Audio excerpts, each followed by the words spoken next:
में जम्मू कश्मीर की काफ़ी चर्चा होने लगी है और Jammu Kashmir higher education council के मार्गदर्शन में कॉम्प्रिहेंसिव और होलिस्टिक ट्रांसफॉर्मेशन के लिए पिछले 2 वर्षों में जो कदम उठाए गए हैं, मुझे लगता है कि कई सारे वाइस चांसलर्स जम्मू कश्मीर के बाहर के भी मिलते हैं और वो कह रहे हैं कि साहब हम लोग भी इस दिशा में आगे बढ़ना चाहते हैं।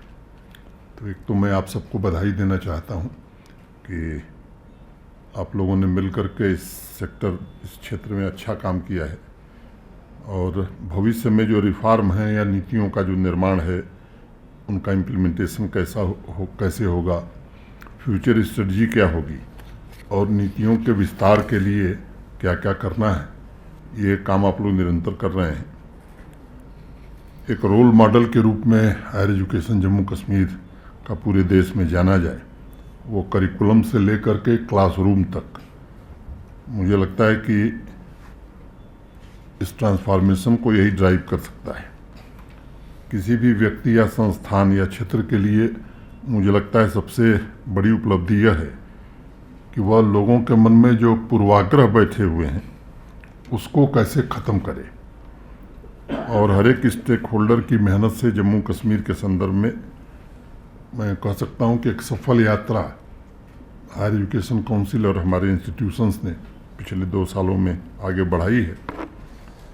Multi disciplinary education, research, innovation के ecosystem, project based learning mode, अनेक लक्ष्यों पर आप सब लोगों ने काम किया है और हायर एजुकेशन सेक्टर में नई कैपेसिटी बिल्डिंग,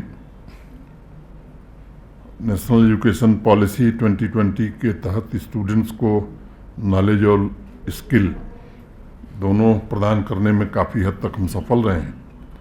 अब ये कैसे नेशनली और इंटरनेशनली कॉम्पिटिटिव वातावरण हम बना सकते हैं, ये हमको विचार करने की ज़रूरत है। 8 मई को प्रोफेसर दिनेश सिंह जी ने सभी यूनिवर्सिटीज़ के वाइस चांसलर के साथ नेशनल एजुकेशन पॉलिसी के रिकमेंडेशन और इम्प्लीमेंटेशन में प्रोग्रेस के संबंध में एक बैठक करी थी। मुझे लगता है कि कई इंस्टीट्यूशंस ने काफ़ी आगे बढ़ कर के काम किया है। जो इंस्टीट्यूशंस अभी वहाँ तक नहीं पहुँचे हैं उनसे मेरा निवेदन होगा कि टाइम बाउंड मैनर में हम कैसे इन चीज़ों को अपने यहाँ लागू कर सकते हैं, इसमें लीडरशिप देना ये आपका काम है। और मैं बार बार कहता हूँ कि ये सेक्टर हमारे लिए सबसे महत्वपूर्ण है, एजुकेशन वाला, हायर एजुकेशन वाला।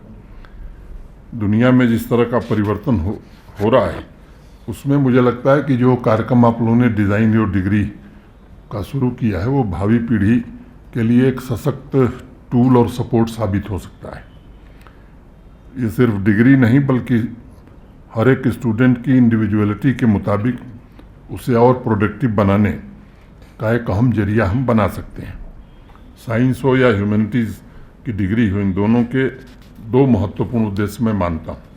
पहला कि मैंने स्टूडेंट की व्यक्तिगत खोज की राह कैसे हम आसान कर सकते हैं और दूसरा उसका प्रोफेशनल एक्सीलेंस जो है उसे कैसे हम मजबूत आधार प्रदान कर सकते हैं। इन दोनों उद्देश्यों की पूर्ति के लिए इनोवेटिव अप्रोच ये बड़ा आवश्यक है। करिकुलम भी हमारा प्रैक्टिकल भी हो और इनोवेटिव भी हो, ये और मुझे लगता है कि डिज़ाइन योर डिग्री इस काम को संभव कर सकती है। पिछली कई मीटिंग्स में मैंने आप सबसे कई वाइस चांसलर से अनुरोध किया कि इंडियन फिलॉसफी हम यूनिवर्सिटी में नहीं पढ़ाते। क्या प्रगति है मैं जानना चाहूँगा आलोक जी से, और मेरा अनुरोध होगा कि इंडियन फिलॉसफी मस्ट, मैंने ये निश्चित रूप से पढ़ाई जानी चाहिए। एक नेशनल यूनिवर्सिटी है सैन डिएगो में, MA in consciousness and transformation उसने शुरू किया।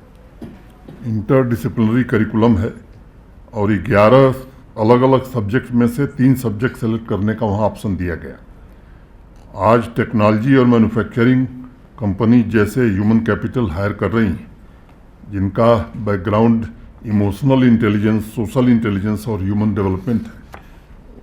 इन सब बातों पर भी मुझे लगता है कि विचार करना चाहिए।